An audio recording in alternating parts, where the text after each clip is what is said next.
নমস্কার বন্ধুরা, সুপ্রিয়া রান্নাঘরে আবারও একটা নতুন পর্বে তোমাদের সকলকে স্বাগত। আজকে মুগের ডাল দিয়ে সম্পূর্ণ নিরামিষ মূলোর একটা রেসিপি আমি তোমাদের সাথে শেয়ার করব। নিরামিষ দিনে মূলোর এই রেসিপিটা একবার হলেও বাড়িতে বানিয়ে দেখবে, খেতে এতটাই টেস্টি হয় যে যারা কোনোদিন মূলো ছুঁয়েও দেখেনি তারাও আঙুল চেটে খাবে। তাহলে চলো বন্ধুরা, দেখে নেওয়া যাক আজকের এই রেসিপি কিভাবে বানানো হয়। মূলো দিয়ে রেসিপিটা বানানোর জন্য এখানে দুটো বড় সাইজের মূলো নিয়েছি। মূলো দুটো বাজার থেকে কিনে আনার পরে জল দিয়ে ভালোভাবে ধুয়ে নিয়েছি। আর এখানে আমি দুটো লাল মূলো নিয়েছি, তবে তোমরা চাইলে সাদা মূলো দিয়ে রেসিপিটা বানিয়ে নিতে পারো। মূলো দুটো কেটে নেব, তার জন্য মূলোর প্রথমে মাথার দিকটা কেটে বাদ দিয়ে দিলাম। এরপরে মূলোটা চেঁচে একটু খোসাগুলো তুলে নিচ্ছি।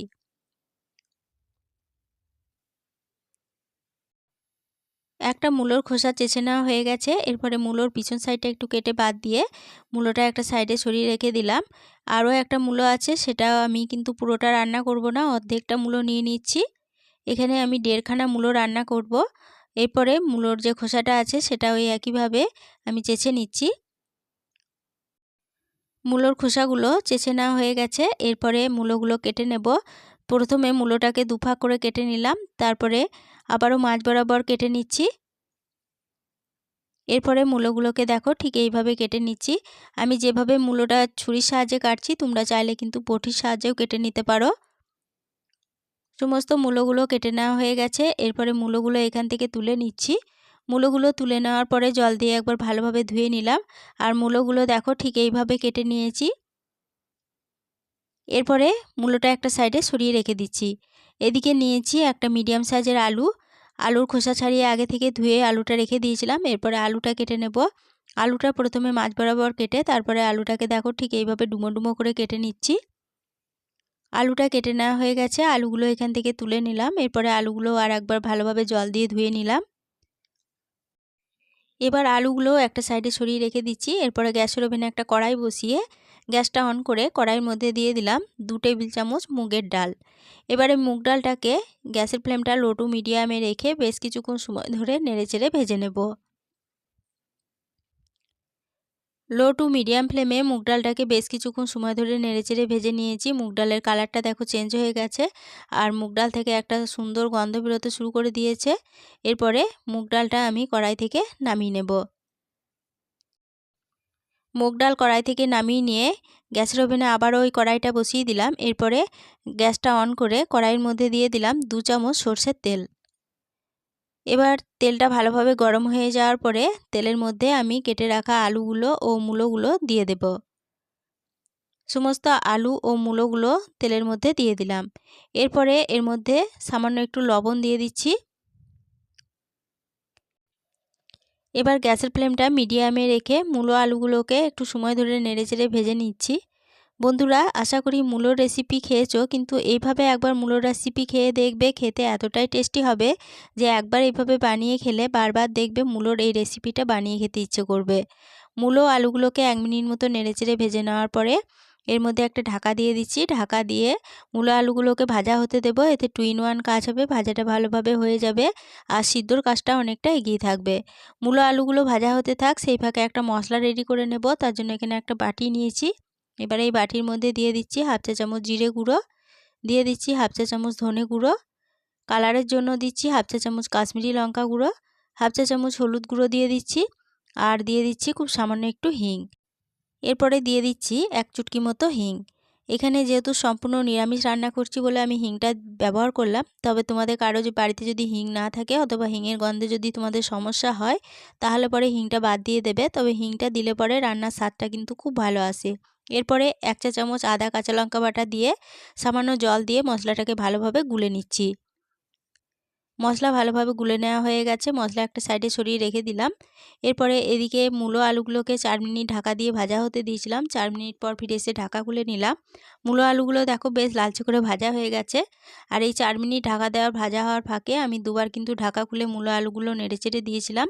অবশ্যই দুবার ঢাকা খুলে নেড়েচেড়ে দেবে, নাহলে কিন্তু মূলো আলুগুলো পুড়ে যেতে পারে। মূলো আলু ঢাকা দিয়ে ভাজা হওয়ার জন্য প্রায় 60% মতো দেখো সিদ্ধ হয়ে গেছে।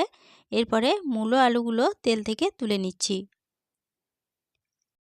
সমস্ত আলু ও মূলোগুলো তেল থেকে তুলে নেওয়ার পরে ওই মূলো আলু ভাজার তেলেই আবারও দিয়ে দেব 2 চা চামচ সরষের তেল। 2 চা চামচ সরষের তেল দিয়ে দিলাম। এরপরে 1 মিনিট মতো নেড়েচেড়ে ভেজে নেব। 1 মিনিট পর ফিরে এসে ঢাকা খুলে নিলাম। মূলো আলুগুলো দেখো বেশ লালচে করে ভাজা হয়ে গেছে। আর এই 4 মিনিট ঢাকা দেওয়ার ভাজা হওয়ার ফাঁকে আমি দুবার কিন্তু ঢাকা খুলে নেড়েচেড়ে দিয়েছিলাম। অবশ্যই দুবার ঢাকা খুলে নেড়েচেড়ে দেবে, নাহলে কিন্তু মূলো আলুগুলো পুড়ে যেতে পারে। মূলো আলু ঢাকা দিয়ে ভাজা হওয়ার জন্য প্রায় 60% মতো দেখো সিদ্ধ হয়ে গেছে। এরপরে মূলো আলুগুলো তেল থেকে তুলে নিচ্ছি। সমস্ত আলু ও মূলোগুলো তেল থেকে তুলে নেওয়ার পরে তেলটা গরম হয়ে যাওয়ার পরে তেলে ফোড়নের জন্য দিয়ে দিচ্ছি অল্প একটু 5 ফোড়ন। এরপরে দিয়ে দেব 2টো কাঁচা লঙ্কাকে ফাটিয়ে।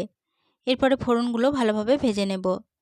ফোড়নগুলো ভালোভাবে ভেজে নেওয়ার পর ফোড়ন থেকে যখন একটা সুন্দর গন্ধ বেরোতে শুরু করে দিয়েছে, তখন যে মশলার পেস্টটা বানিয়ে রেখেছিলাম সেই মশলার পেস্টটা দিয়ে দিলাম। আর দিয়ে দিচ্ছি একটা মিডিয়াম সাইজের টমেটো কুচি।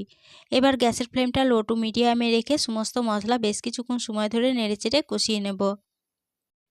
লো টু মিডিয়াম ফ্লেমে মশলাটাকে মিনিট 5 সময় ধরে নেড়েচেড়ে কষিয়ে নিয়েছি। মশলাটা বেশ ভালোভাবে কষানো হয়ে গেছে।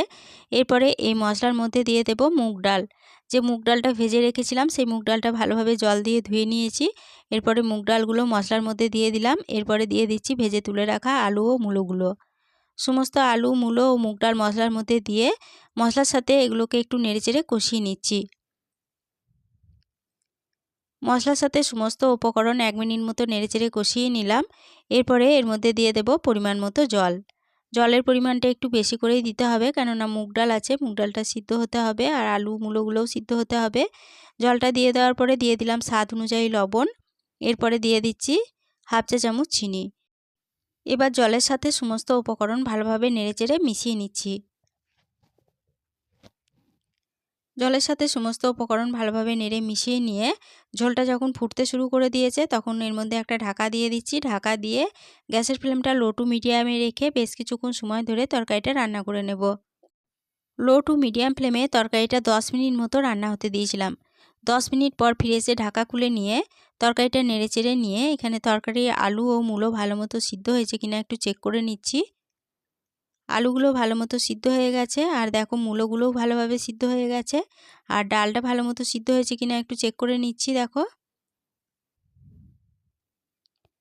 মুগের ডালগুলোও দেখো ভালোভাবে সিদ্ধ হয়ে গেছে। এরপরে এই তরকারির মধ্যে দিয়ে দেব সামান্য একটু ধনেপাতা কুচি, একটা কাঁচা লঙ্কাকে ফাটিয়ে দিয়ে দিচ্ছি। এরপরে দিয়ে দেব হাফ চা চামচ গাওয়া ঘি আর সামান্য একটু গরম মশলার গুঁড়ো দিয়ে দিচ্ছি। এরপরে সমস্ত উপকরণ ভালোভাবে তরকারির সাথে নেড়েচেড়ে মিশিয়ে নিচ্ছি। তরকারির সাথে সমস্ত উপকরণ ভালোভাবে নেড়ে মিশিয়ে নিয়ে গ্যাসের ফ্লেম বন্ধ করে দিয়ে তরকারিটা ঢাকা দিয়ে আরও 5 মিনিটের জন্য স্ট্যান্ডিং টাইমে রেখে দিচ্ছি। 5 মিনিট পর ফিরে এসে ঢাকা খুলে নিলাম। মূলোর এই রেসিপি পরিবেশনের জন্য একদম রেডি হয়ে গেছে। আজকে রেসিপিটা প্রথম থেকে শেষ অবধি দেখার জন্য তোমাদেরকে অসংখ্য ধন্যবাদ। রেসিপিটা ভালো লেগে থাকলে প্লিজ লাইক, কমেন্ট ও সকলের সাথে শেয়ার করে দিতে ভুলো না। নতুন বন্ধু হয়ে থাকলে চ্যানেলটা সাবস্ক্রাইব করে পাশে থেকো। আজকের রেসিপিটা এই পর্যন্তই ছিল। ফিরে আসবো আবার নতুন কোনো রেসিপি নিয়ে।